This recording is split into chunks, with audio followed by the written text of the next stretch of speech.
Um Airbus A320 da companhia aérea alemã de baixo custo Germanwings está cruzando sem esforço o espaço aéreo superior da região de informação de voo de Bordeaux, em direção à movimentada capital catalã de Barcelona, na Espanha. O voo é o primeiro de 2 voos matinais no dia 24 de março de 2015, e até agora este dia transcorreu como qualquer outro. Os 2 pilotos se reuniram na sala da tripulação em Düsseldorf naquela manhã para revisar a documentação pré-voo, e além de algumas pequenas observações no diário técnico da aeronave, toda a documentação e os planos de voo estavam absolutamente em ordem. O tempo estava ótimo, com apenas alguns fiapos de nuvens em alta altitude sobre o destino deles, e não parecia haver mais nada com o que se preocupar.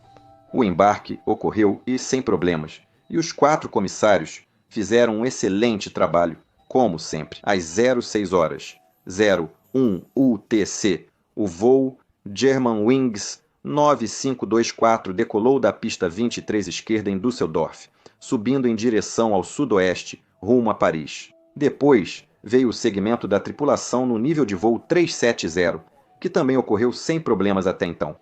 Quando a aeronave se aproximava do topo de descida, o comandante, de 34 anos e quase 6.800 horas de voo, decidiu ir ao banheiro antes da aproximação. Nesse momento, ele trabalhava como comandante no Airbus A320 há pouco menos de um ano, acumulando cerca de 259 horas de experiência como comandante nessa aeronave. Ele também voava nessa aeronave como copiloto em outra companhia aérea, antes de passar para o Airbus A330 e A340 na Lufthansa, lá em 2010. Depois disso, ele acabou sendo promovido para o Airbus A320 na Germanwings, que era uma subsidiária integral da Lufthansa. Agora, toda aquela experiência anterior tinha ensinado a ele que era melhor ir ao banheiro antes de iniciar a descida, porque pular isso quase sempre significava que você acabaria em uma órbita de espera sobre o destino, desejando ter ido antes. O comandante era o piloto em comando e já havia completado a fase de aproximação. Briefing para Barcelona, então ele provavelmente achou que haveria tempo de sobra. Além disso, o copiloto de 27 anos com cerca de 920 horas totais parecia capaz de assumir, mesmo que precisassem iniciar a descida mais cedo durante a sua ausência. Então, o comandante entregou os controles a ele. O copiloto chamou a tripulação de cabine para avisar que ele estava prestes a sair. E então, ele verificou a pequena tela à sua esquerda, que estava conectada a câmeras externas para garantir que o caminho estava livre. Afinal, todo cuidado é pouco. Depois que tudo isso foi feito, ele deslizou sua cadeira para trás, levantou-se e saiu imediatamente da cabine de comando, certificando-se também de que a porta reforçada da cabine estava devidamente trancada atrás dele, com um clique reconfortante. O copiloto agora estava sozinho na cabine de comando, olhando para os imponentes Pirineus, que se estendiam por toda a parte inferior do para-brisa, até o azul do mar Mediterrâneo. E além disso, estavam Bagnoles, Girona e Barcelona, envoltas pela névoa à distância. Agora, essa é uma paisagem que eu já vi centenas de vezes antes, então consigo realmente imaginar o que ele estava vendo em minha mente. Enquanto conto isso, a rota do Germanwings 9524 passava exatamente sobre a casa onde minha família e eu morávamos na época. De qualquer forma, cerca de meio minuto depois que o comandante deixou a cabine de comando, às 07:20:29, o voo foi então transferido para a próxima frequência de Bordeaux. E assim que o copiloto chamou, ele foi imediatamente instruído a descer para o nível de voo 350, ou 35.000 pés. Ele repetiu a instrução, ajustou o nível de voo 350 no piloto automático e iniciou a descida.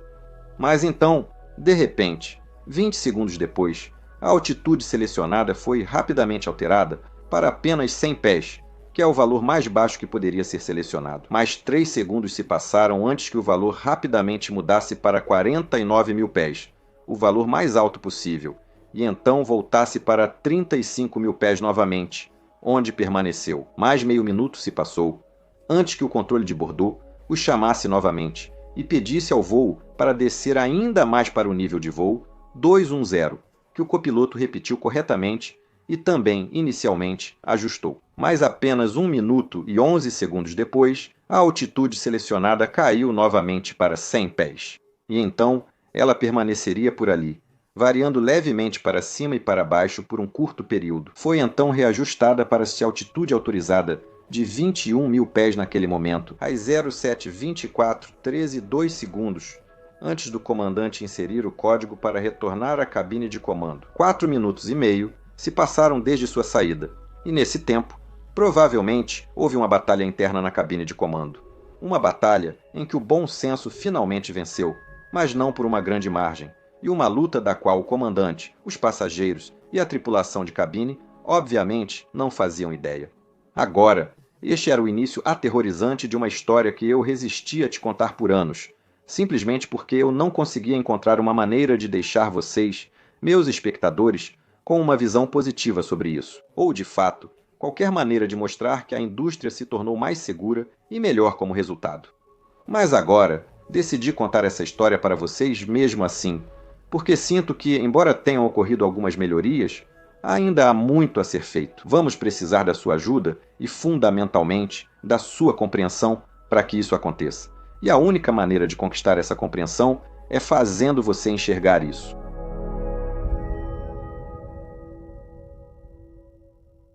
O homem lutando sozinho contra os seus demônios naquele cockpit? Como mencionei, ele tinha 27 anos e trabalhava na Germanwings desde 2011. Nos primeiros 2 anos e meio, ele trabalhou como tripulante de cabine, mas, já quando começou nessa função, ele já era licenciado como piloto comercial, apenas esperando a chance de entrar no cockpit, exatamente como eu. Voar sempre foi um sonho de vida para ele, e durante a adolescência, ele enchia o quarto de infância com pôsteres de Boeings e Airbuses, muitas vezes com pinturas da Lufthansa. Assim que pôde, ele começou a voar planadores, nos quais supostamente ficou muito bom. Enquanto isso, ele se destacava na escola e foi eleito o terceiro mais organizado da turma de 2008, algo bem típico alemão de se votar. Aliás, em 2008, ele se candidatou à Academia de Voo da Lufthansa, que é uma academia parcialmente autofinanciada e com uma concorrência acirrada. Só cerca de 5% dos candidatos são aprovados após entrevistas, testes de aptidão e avaliações psicológicas. E o copiloto desta história acabou sendo um desses 5% que foram finalmente convidados a ingressar. Agora, eu quero parar e destacar uma coisa aqui. O fato de ele ter sido selecionado após esse tipo de competição prova algo que considero muito importante. Veja, desde os primeiros vídeos que eu fiz neste canal, eu sempre fui um grande defensor de testes de aptidão de pilotos completos e justos. Existem traços de personalidade que não são compatíveis com a profissão de piloto. E a única coisa mais triste do que ser informado de que você não poderá conseguir um emprego como piloto quando se candidata a um voo é ser informado exatamente disso, depois de já ter pago cerca de $100 mil em treinamento. Mas no caso deste primeiro oficial, não foi isso que aconteceu. Ele conseguiu passar por uma seleção muito rigorosa, sem que ninguém percebesse qualquer traço de personalidade ou fraqueza que o tornasse inadequado para o trabalho. Então, para quem defende verificações de entrada ainda mais rigorosas, é bom ter isso em mente à medida que avançamos. Receber a notícia de que foi aceito deve ter sido um dos dias mais felizes da vida deste primeiro oficial. Eu me lembro claramente de quando recebi aquela ligação, me informando que eu havia sido aceito no programa de formação de pilotos patrocinado pelo governo, na Suécia. O sentimento simplesmente não pode ser descrito em palavras. Então, dito e feito, em setembro de 2008, o primeiro oficial se juntou a cerca de 200 outros candidatos sortudos para iniciar a parte teórica do treinamento rumo a se tornarem pilotos de linha aérea. Agora, vale mencionar aqui que esse programa, embora fosse parcialmente financiado pela Lufthansa, ainda exigia que os candidatos contribuíssem com cerca de 60 mil euros, ou 70 mil dólares americanos do próprio bolso, para poderem participar. O primeiro oficial pagou esse valor com empréstimo privado e economias, provavelmente da família, mas eu não tenho os detalhes exatos sobre isso. Ainda assim, esse valor já o colocaria sob grande pressão para ter um bom desempenho no treinamento. algo que eu acho que muitos alunos pilotos por aí definitivamente vão reconhecer. Antes de iniciar o treinamento de piloto, é necessário fazer um exame médico inicial, geralmente realizado em um CMA, Centro Médico Aeronáutico. Lá, tudo, desde sua visão até a função do coração e dos pulmões, será testado. Esse primeiro oficial também fez todos os testes, sem problemas ou restrições.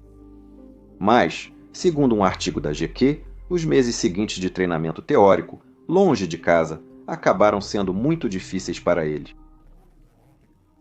Sentir falta da família e se pressionar demais fez o primeiro oficial desenvolver sintomas psicossomáticos, como zumbido, som agudo nos ouvidos ligado à depressão.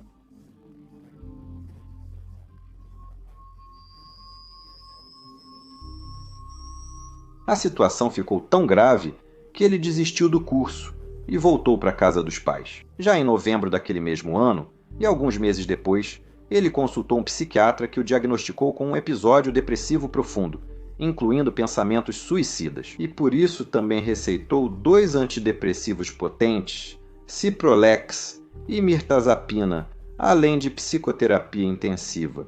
Aqui, a história poderia ter acabado. Mas acreditar nisso significaria que você não experimentou o tipo de paixão enraizada que a dedicação à aviação realmente é. Um psicólogo com quem conversei disse que, em adolescentes do sexo masculino, essa paixão costuma surgir após um momento específico. Quando veem ou ouvem uma aeronave pousar ou participam de uma experiência marcante. Assim como aconteceu comigo, quando ganhei uma aula experimental no meu 14º aniversário. Como isso costuma estar ligado a estímulos positivos em várias áreas do cérebro, essa paixão se fixa profundamente na psique e é quase impossível de eliminar. Nós que somos afetados por isso, costumamos dizer que fomos picados pelo bichinho. E eu definitivamente posso atestar o poder quase inacreditável disso. Então, mesmo que seu certificado médico de classe 1 tenha sido revogado durante esse período de condição mental, desistir provavelmente não fazia parte do seu vocabulário. Ele continuou lutando contra essa depressão, e nos meses seguintes, seu psiquiatra notou algum progresso. 6 meses após iniciar o tratamento, ele escreveu uma carta às autoridades de aviação alemãs, afirmando que o copiloto já estava recuperado e deveria ser autorizado a retomar o treinamento. Mas, obviamente, as coisas não eram tão simples assim. Primeiramente, existem regras rígidas sobre quanto tempo uma pessoa que usou medicamentos psiquiátricos precisa estar sem medicação antes de ser autorizada a retomar qualquer atividade de voo. Isso ocorre porque o cérebro demora para se readaptar após usar certos medicamentos. E durante esse período, a pessoa ainda pode estar apresentando sintomas e, portanto, obviamente não deveria estar voando. Então, quando o copiloto solicitou a renovação do seu certificado médico aeronáutico de primeira classe, na data de vencimento de 1 ano, ela foi inicialmente recusada. E aqui eu vou chegar a um dos maiores problemas que tenho com toda essa história.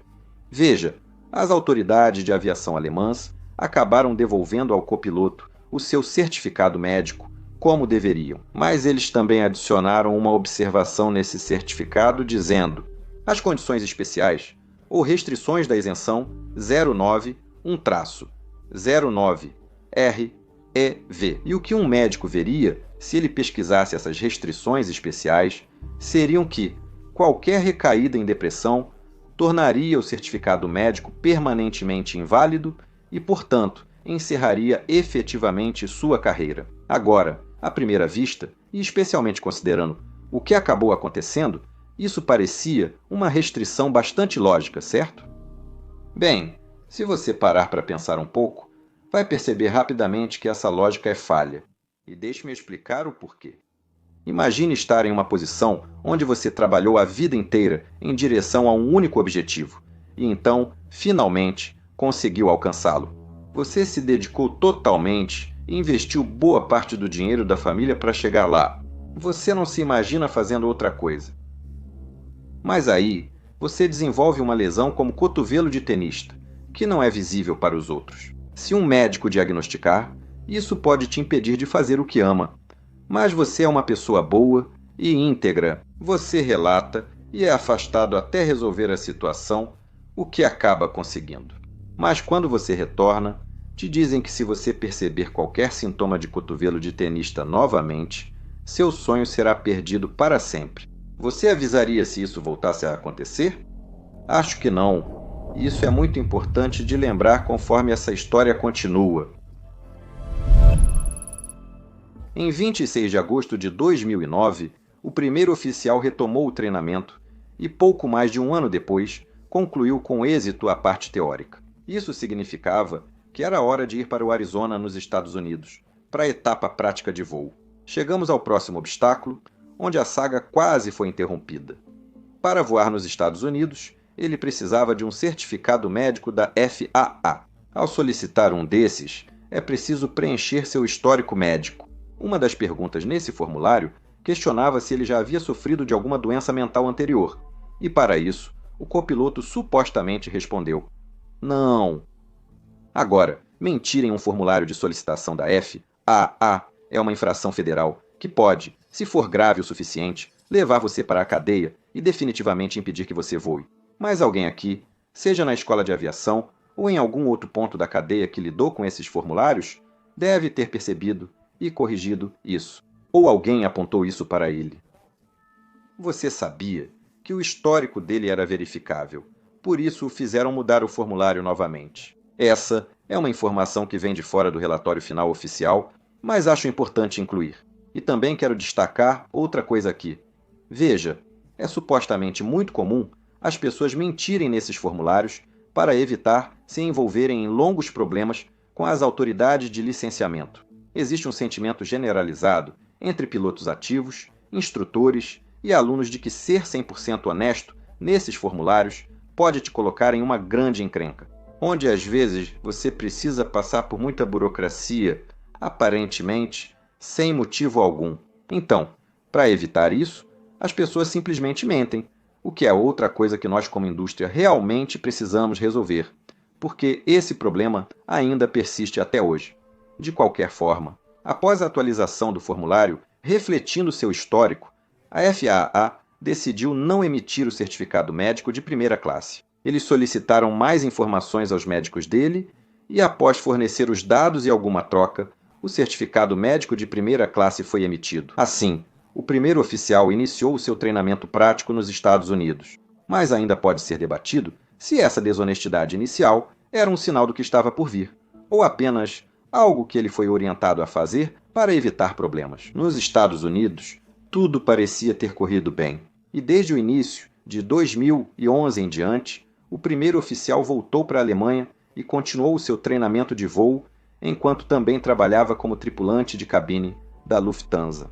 Durante esses anos seguintes, seu certificado médico aeronáutico classe 1 foi renovado repetidamente sem nenhum problema. Ele se sentia bem e não houve recaídas na depressão. De setembro a dezembro de 2013, ele concluiu a qualificação no Airbus A320 e depois iniciou o treinamento de linha com a Germanwings, voando rotas de curta e média distância por toda a Europa. Em 28 de julho de 2014, o primeiro oficial recebeu o seu último certificado médico, válido por um ano, ainda com a mesma restrição impressa. Um mês antes disso, ele também havia passado em seu teste de proficiência no simulador, o que significa que agora ele estava oficialmente empregado como primeiro oficial no Airbus A320. Esse era para ser o primeiro grande momento da carreira dele, mas ao invés disso, seus antigos medos de fracasso e de impor metas surreais parecem ressurgir novamente. Veja, trabalhar com um piloto de linha aérea significa que você está sendo constantemente avaliado por meio de cheques em simulador e cheques de linha. Como copiloto, você deve sempre buscar melhorar para ser promovido a comandante em alguns anos. Então a pressão, basicamente, está sempre presente agora.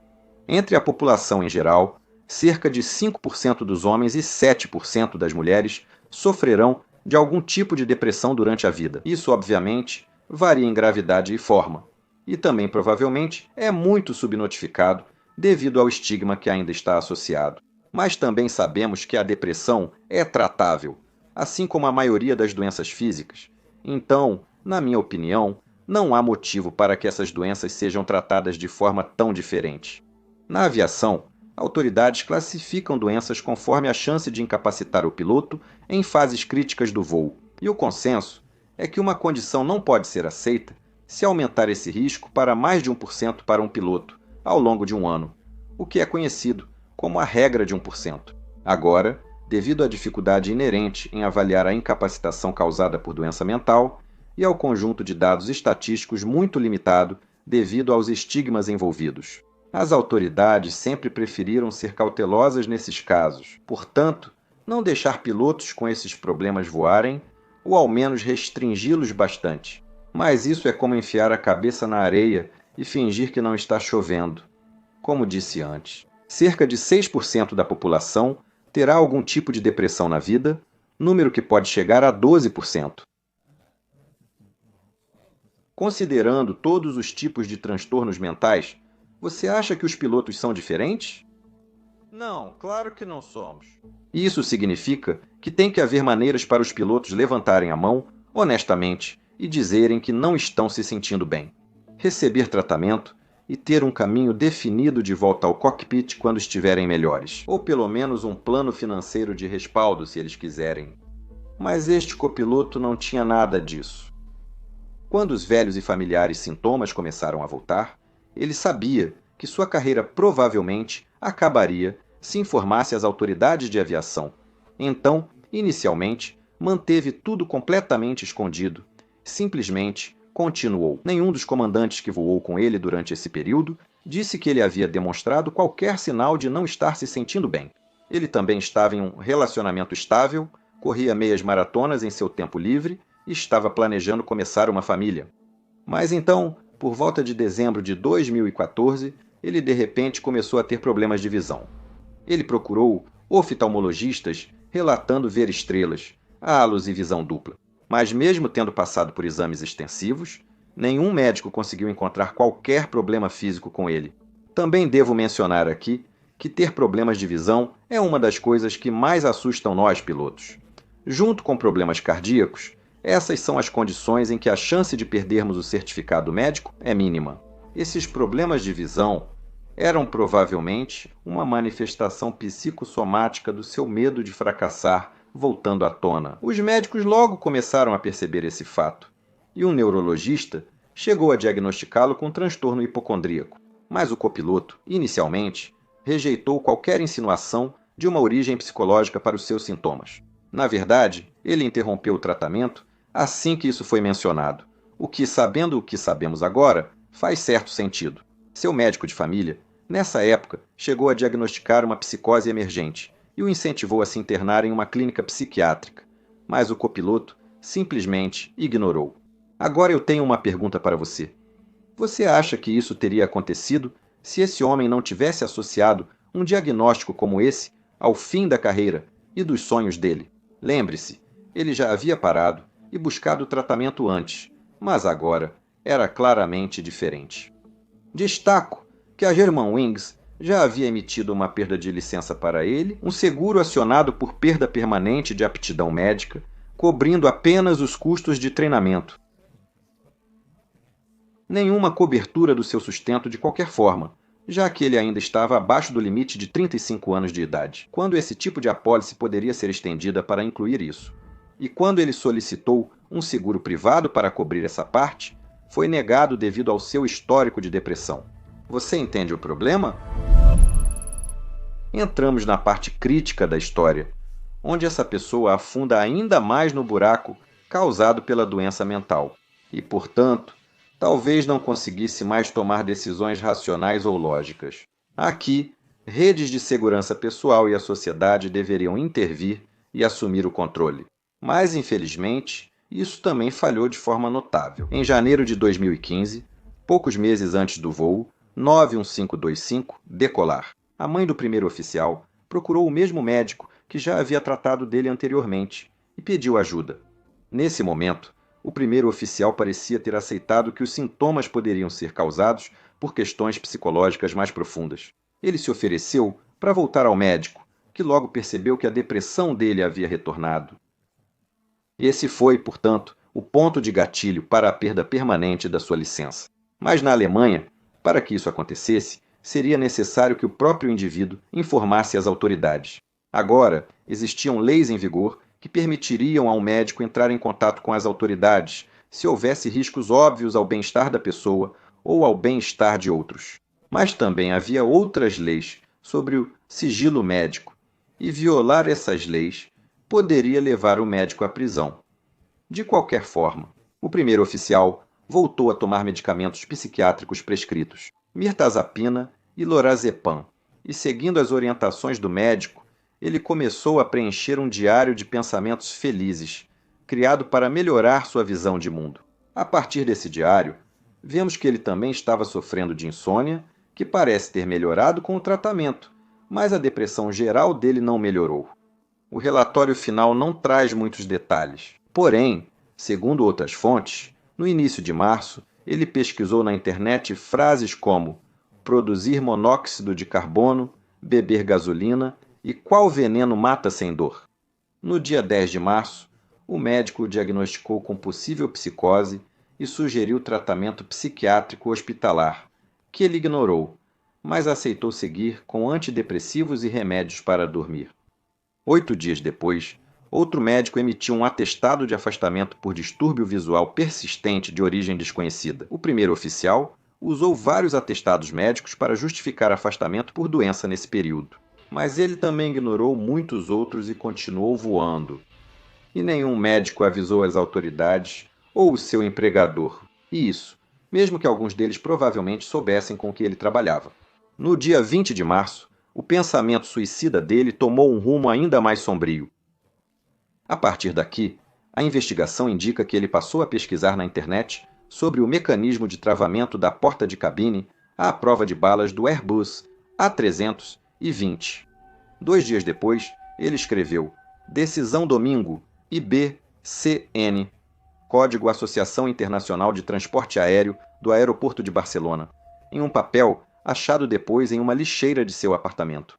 Abaixo do cabeçalho, ele escreveu: encontre a força interior para continuar vivendo, lidar com o estresse e a insônia, e me deixar levar.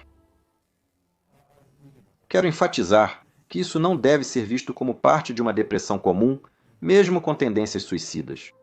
Na verdade, de acordo com as pesquisas que eu fiz, a maioria das pessoas que está considerando o suicídio é, na verdade, profundamente empática e quer poupar os outros da dor o máximo possível. Então, para esse homem começar a planejar um assassinato em massa, seguido de suicídio, mostra que algo mais sombrio estava em jogo aqui. Talvez ele estivesse irritado com o empregador ou o governo, ou apenas quisesse ser lembrado. Nunca saberemos.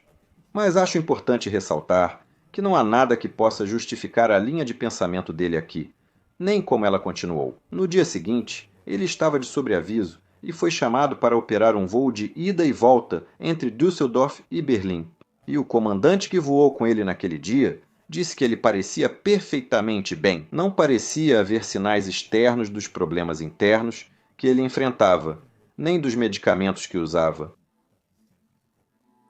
Ao chegar em casa à noite, ele saiu para fazer compras com a namorada para a próxima semana. E ela, posteriormente, testemunhou que não notou nada de especial nele. De qualquer forma, ele então foi dormir para poder acordar cedo para o voo para Barcelona na manhã seguinte, no dia 24 de março de 2015. E isso nos traz de volta àquela aeronave Airbus descendo sobre os Pirineus em sua aproximação inicial para Barcelona. Não tenho muitos detalhes sobre o resto deste voo, mas sabemos que a aeronave foi direcionada para pousar na pista 07 esquerda. Taxiou até a posição deles no Terminal 2. Uma vez lá, todos os passageiros desembarcaram normalmente, sem saber o quão sortudos eles foram. A tripulação limpou e fez as verificações de segurança na cabine, enquanto o comandante inspecionava externamente. O copiloto iniciou os preparativos para o voo de volta, o 9525 da Germanwings, para Düsseldorf. Neste trecho, ele seria o piloto em comando. No terminal, os 144 passageiros já formavam fila para embarcar. Uma turma inteira de adolescentes que havia participado de um intercâmbio com uma classe em Barcelona, uma famosa cantora de ópera, seu marido, mães, pais, crianças pequenas e também o marido de uma amiga da minha esposa. Todos animados com a viagem, cada um por motivos diferentes. E isso realmente parte o meu coração só de imaginar. Essas pessoas eram totalmente inocentes, envolvidas no que logo viraria um pesadelo. De qualquer forma, em algum momento, durante o desembarque, um dos comissários de bordo informou ao comandante sobre o problema no banheiro traseiro. Aparentemente, ele não estava dando descarga. Então, o comandante ligou para o centro de controle de manutenção da Germanwings e pediu algumas orientações. Eles pediram que ele religasse o disjuntor, mas teria que esperar todos os passageiros saírem para ir até a parte traseira do avião e seguir as instruções. Esse contratempo atrasou bastante o processo de embarque seguinte. Quando a aeronave finalmente deixou o portão, já estava com um atraso de 26 minutos. Segundo o gravador de voz do cockpit, o clima na cabine seguia normal, com todos os procedimentos e checagens padrão sendo realizados.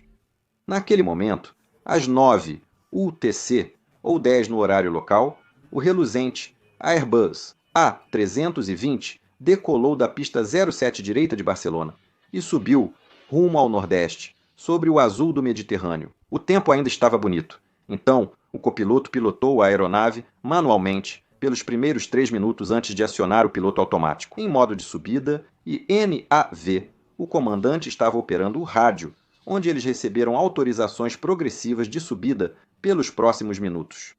E às 9 horas, 12 minutos e 15 segundos, o alarme na cabine soou, indicando que alguém queria entrar.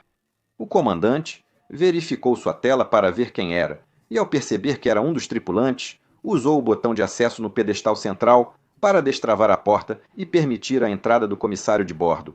Nos minutos seguintes, comandante e comissário discutiram o atraso e como iriam reportá-lo. Veja, as companhias aéreas mantêm um controle rigoroso sobre os motivos dos atrasos, para tentar identificar padrões e reduzi-los. A tripulação geralmente conversa antes de preencher os códigos de atraso para garantir consenso sobre o motivo. Durante essa conversa, o comandante também mencionou que estava tão ocupado que não conseguiu ir ao banheiro durante a escala, algo que é bastante comum em escalas de voos de curta distância, quando as tripulações estão se esforçando para minimizar atrasos. Então, ele disse ao comissário de bordo que logo sairia novamente, e quando o copiloto ouviu isso, ele interrompeu a conversa e disse que o comandante podia ir quando quisesse.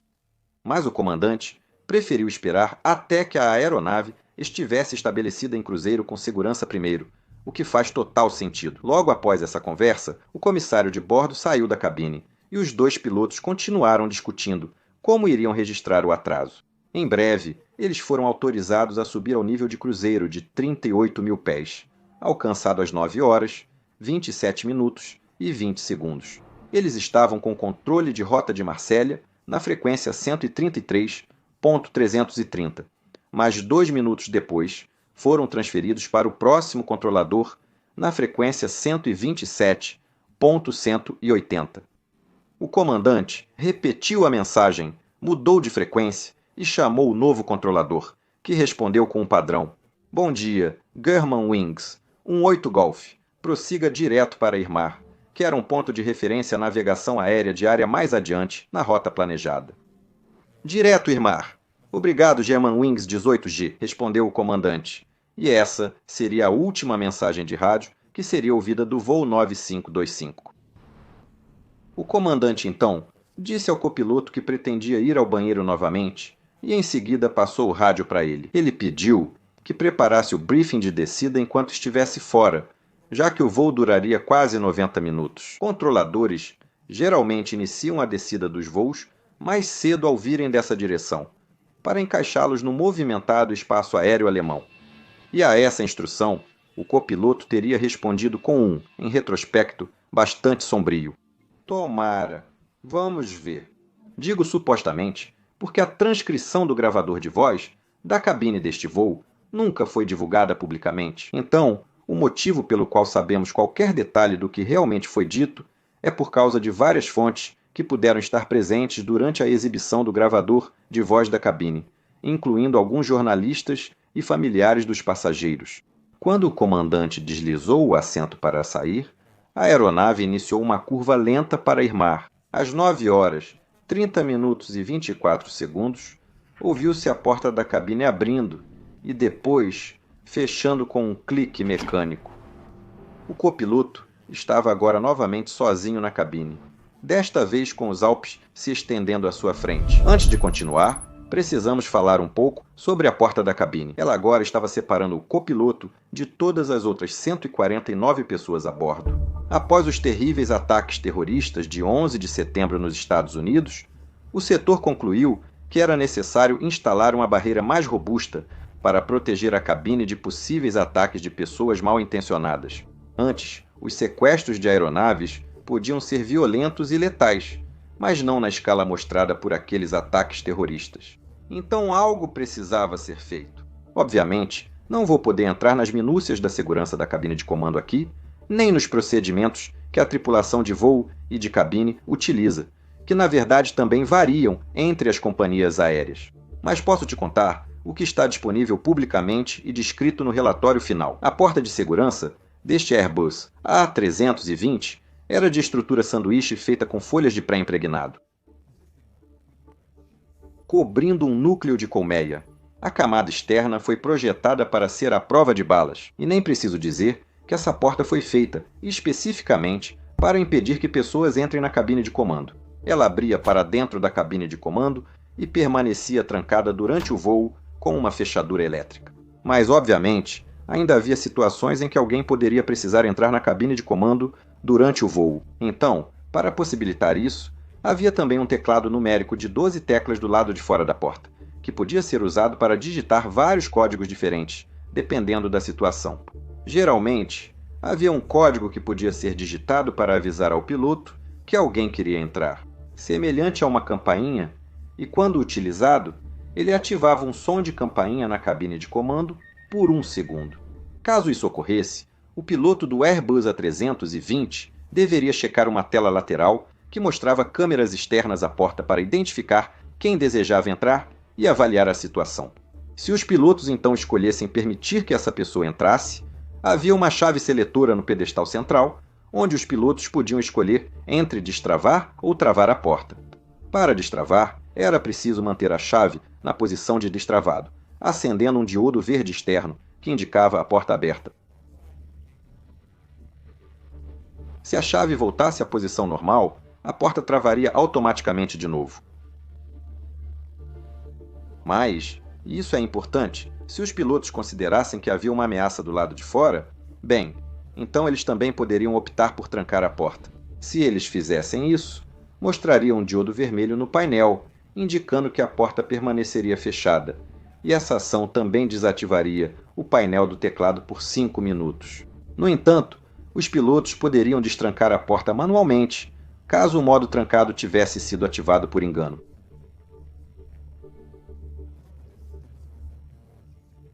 Havia ainda um código de emergência para ser inserido, caso se suspeitasse da incapacitação do piloto. Se usado, o alarme sonoro tocaria continuamente por 15 segundos dentro da cabine de comando. Se não houvesse resposta dos pilotos, após 15 segundos, a porta seria destravada automaticamente. Mas é importante notar que o piloto também poderia interromper essa sequência ao mover o interruptor para o modo de travamento. Se isso ocorresse, o mesmo aconteceria fora, como expliquei, e a porta seguiria trancada. A ideia principal dessa porta era deixar a palavra final sobre quem poderia entrar na cabine para os pilotos que estavam lá dentro. E esse sistema foi obviamente construído com a ideia explícita de que todas as principais ameaças viriam de fora, não de dentro. No início, ao instalar essas portas, muitas empresas notaram a fragilidade e passaram a exigir ao menos 2 profissionais qualificados na cabine. Isso significava que, caso um piloto precisasse sair do seu posto, um comissário de bordo qualificado entraria e sentaria no assento extra, com a porta trancada, até que o piloto retornasse. Isso era mais uma proteção contra a incapacitação do que contra pessoas mal intencionadas na cabine. Isso facilitava uma ajuda mais rápida, caso o piloto restante passasse mal. Mas nem todas as companhias aéreas adotaram essa regra. Algumas delas viam maiores ameaças à segurança ao permitir que mais pessoas tivessem acesso à cabine de comando, enquanto outras simplesmente não viam benefício nisso, e a Germanwings era uma dessas. Com isso em mente, vamos voltar à cabine de comando do voo 9525, onde o pesadelo estava para começar. Apenas cerca de 20 segundos depois que o comandante saiu, a altitude selecionada no painel de controle de voo mudou novamente para 100 pés. E imediatamente depois disso, a aeronave deixou de manter sua altitude de cruzeiro para entrar em um modo do piloto automático conhecido como descida aberta, no qual os motores reduzem para empuxo de marcha lenta e o piloto automático baixa o nariz o quanto for necessário para manter a velocidade comandada. Isso fez com que a aeronave deixasse imediatamente o nível de voo 380 e iniciasse a descida para o novo alvo comandado. O comandante certamente teria percebido isso no banheiro, pois o ruído dos motores e o ângulo da aeronave mudariam bastante. E eu imagino que ele provavelmente achou isso estranho, mas não fora do normal, já que às vezes somos solicitados a mudar nossa altitude de cruzeiro para facilitar o fluxo de tráfego. 44 segundos depois, o gravador captou também o som de um assento de piloto se movendo, indicando que o copiloto definitivamente ainda estava ativo nesse momento, então ele não estava incapacitado. A aeronave, então, continuou a descer. Inicialmente, sem que ninguém no controle de tráfego aéreo aparentemente percebesse isso.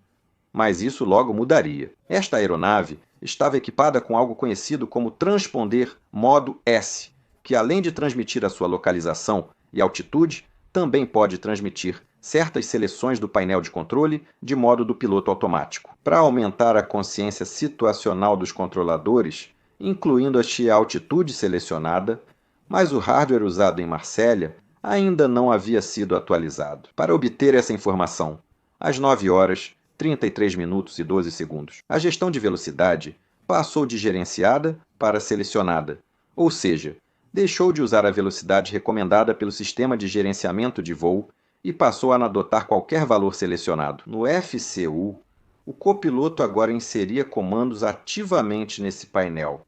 Ele começou aumentando a velocidade de 273 para 308 nós, e o efeito disso foi que a aeronave agora abaixou o nariz para ganhar velocidade. Assim, a razão de descida aumentou de 1.700 para 5.000 pés por minuto, estabilizando em cerca de 3.500 pés por minuto ao atingir a nova velocidade-alvo.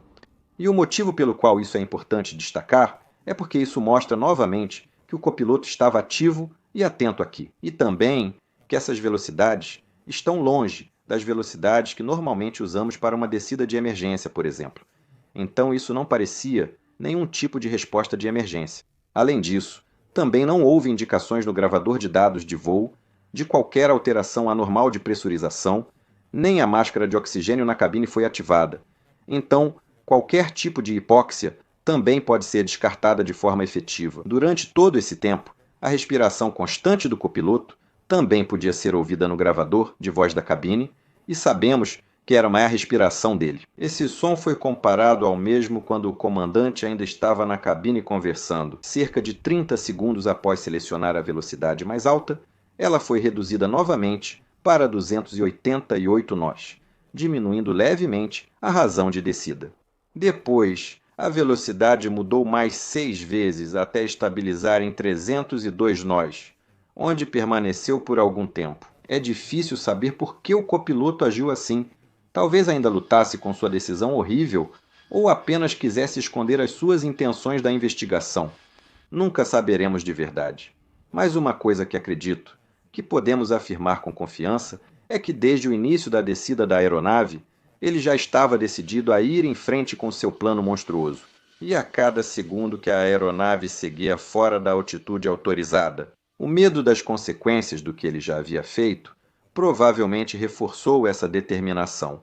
Então, em sua mente, provavelmente, não havia mais volta.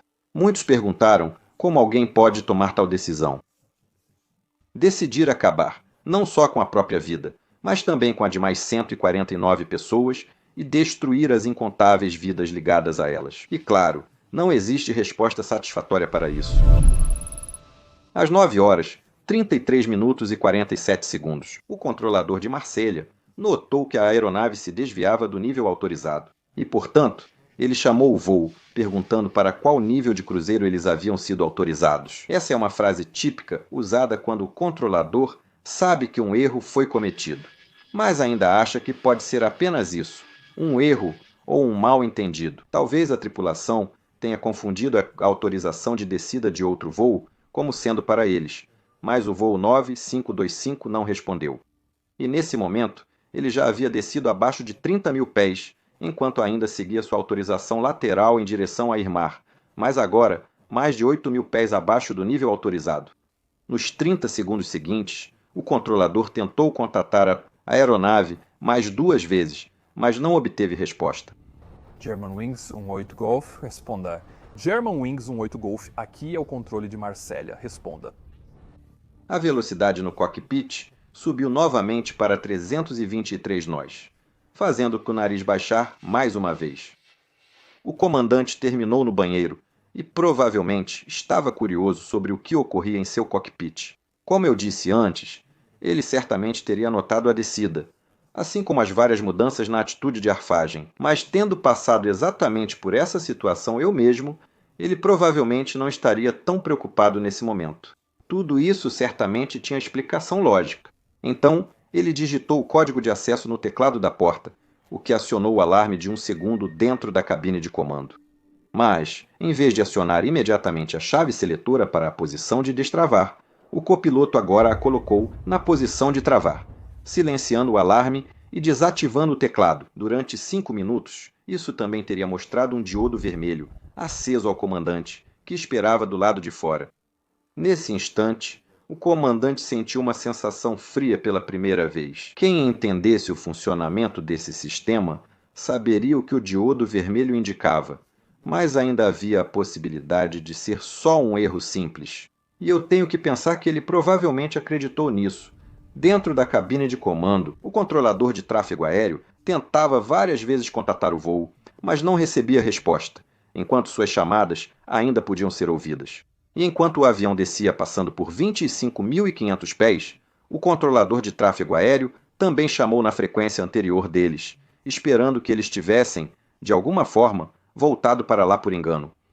A velocidade selecionada no painel de controle, de modo FCU, agora foi aumentada para 350 nós, a maior velocidade possível de ser selecionada, que também correspondia à velocidade máxima permitida indicada da aeronave. O nariz do avião, portanto, baixou ainda mais, e nessa velocidade, o ruído do vento se torna bastante perceptível, algo que o comandante provavelmente teria notado do lado de fora, assim como o fato de que as colinas dos Alpes estavam se aproximando cada vez mais das janelas. Um aviso sonoro da cabine pôde ser ouvido, indicando que alguém, provavelmente o comandante, queria entrar em contato com a cabine de comando pelo interfone de voo, já que essa era agora a única maneira de enviar um sinal sonoro para lá.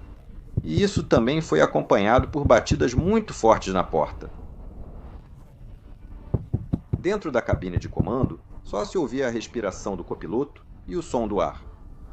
O piloto automático seguiu ativado e a velocidade estabilizou em cerca de 345 nós, enquanto o controle de Marsella tentava contatar o voo, ambos na frequência internacional de emergência. 12.1.5, e na frequência atribuída várias vezes, mas ainda sem resposta. E por aqui, a defesa aérea francesa também foi informada sobre essa aeronave não controlada, e um caça estava sendo preparado para decolar e interceptá-la. Mas neste ponto, já era tarde demais. A região sudoeste dos Alpes franceses estava ficando maior. No para-brisa e do lado de fora da cabine, as batidas agora haviam se transformado em pancadas violentas e gritos. De acordo com as fontes, às 9 horas e 7 minutos e 13 segundos, o comandante implorou: "Pelo amor de Deus, abra esta porta", junto a outras vozes abafadas e gritos ao fundo. Poucos minutos depois, as batidas viraram golpes violentos quando o comandante achou algo duro para tentar arrombar a porta. Agora, ele tentava desesperado usá-lo para acessar seu cockpit, mas a porta cumpriu seu propósito e resistiu. Não consigo imaginar uma situação pior do que essa. Tanto para o comandante, que estava fazendo tudo o que podia para tentar salvar essa situação horrível, e para os pobres e inocentes passageiros, que a essa altura já perceberam que algo estava seriamente errado. Minha única esperança é que esse conhecimento tenha sido limitado aos passageiros da frente da aeronave. Mas, obviamente, nunca saberemos disso. Durante os últimos 30 segundos do voo, leves comandos no manche do copiloto foram registrados no gravador de dados de voo, mas não foram grandes o bastante para desligar o piloto automático.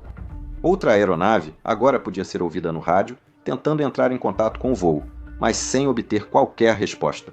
Às 9 horas, 40 minutos e 41 segundos, o EG-PWS, Sistema de Aviso de Proximidade do Solo, foi ativado e começou a alertar. Terreno, terreno, push, push. E isso continuou até o final da gravação. O último ocorrido foi a ativação de um aviso de atenção mestre. E então, às 9h41 e 6 segundos, o voo Germanwings 91525 colidiu com uma encosta a cerca de 5.000 pés de altitude, matando todos a bordo.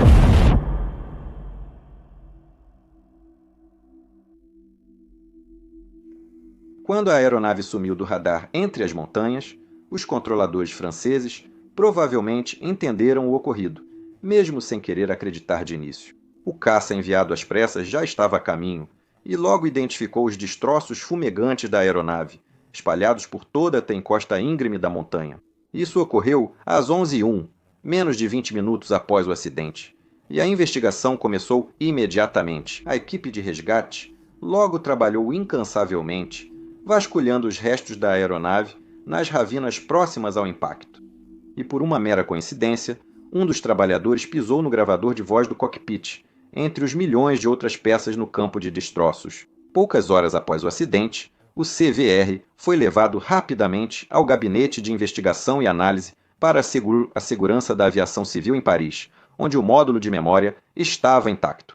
Então, o resumo dessa história horrível, que acabei de explicar para vocês, basicamente ficou claro para os investigadores desde o início. Obviamente, foram adicionadas várias recomendações, e o Gabinete de Investigação e Análise para a Segurança da Aviação Civil destacou que todas deveriam ser implementadas juntas, já que escolher apenas algumas delas poderia, na verdade, ter o efeito oposto ao pretendido. Essas recomendações previam melhor acompanhamento de pilotos com histórico de doença mental na renovação, sugerindo avaliação psiquiátrica quando necessário, que as companhias aéreas deveriam incluir em seus sistemas de segurança maneiras de mitigar os riscos socioeconômicos relacionados à perda da licença por motivos médicos. Talvez o mais importante tenha sido o forte apoio à implementação e uso de programas sólidos de apoio entre colegas, onde pilotos que enfrentam dificuldades podem encontrar um refúgio seguro para buscar e receber apoio robusto sem serem estigmatizados. Sei que o sentimento que alguns de vocês terão após ver este vídeo. Eu não quero nenhum piloto com problemas mentais na minha cabine. Certifique-se de que isso não aconteça, mas eu preciso que todos, por favor, entendam que adicionar medidas ainda mais draconianas do que já temos para eliminar pessoas com formas mais leves de depressão ou algo semelhante só fará com que esses problemas fiquem escondidos e ainda mais reprimidos. Isso não vai resolver a causa raiz e, portanto, provavelmente vai piorar ainda mais o problema. Posso dizer com quase 100% de certeza que há pilotos deprimidos voando por aí neste exato momento, e eles atualmente não sentem que podem confiar no sistema para ajudá-los. Então, nós precisamos, como indústria, perceber que até mesmo os pilotos inicialmente mais adequados podem enfrentar episódios de doença mental, assim como qualquer outra pessoa. E quando isso acontecer, eles precisam sentir que a indústria está do lado deles, que possam se afastar da aviação, se recuperar e depois contar com apoio para voltar de forma realista. Mas, se algo muito grave for identificado, como neste caso, estes sintomas precisam ser identificados cedo e o piloto precisa receber apoio financeiro para mitigar o impacto de perder o seu sustento, como acontece em partes da indústria nuclear, por exemplo. Então, em resumo, fazer com que os pilotos relatem com precisão é a única maneira desse problema melhorar. E o sistema atual ainda não é 100% projetado para que isso aconteça. Portanto, melhorar isso e construir confiança em um processo justo é absolutamente crucial para evitar que tragédias como esta voltem a acontecer. E se você sentir que está enfrentando dificuldades mentais, vou deixar alguns recursos úteis na descrição abaixo. Por fim, a todos os meus amigos pilotos por aí, por favor, faça pleno uso do programa de apoio entre colegas da sua empresa ou de iniciativas internacionais como o Projeto Wingman, ou converse com um colega se sentir que precisa. Eles estão lá para ajudar, e pelo que ouço, são realmente muito bons no que fazem. Este foi um dos vídeos mais difíceis que já tive que fazer, e espero que isso tenha lhe dado algum entendimento sobre algo que, em sua essência, é quase impossível de compreender. Se você entendeu e quer apoiar a mim e a minha equipe na nossa missão de tornar a aviação mais segura para todos, por favor, use este código QR ou acesse patreon.com/join/mentorpilot e inscreva-se. Isso realmente ajuda. Meu nome é Peter Hornfeld e você está no Mentor Pilot. Tenha um ótimo dia e até a próxima. Tchau, tchau.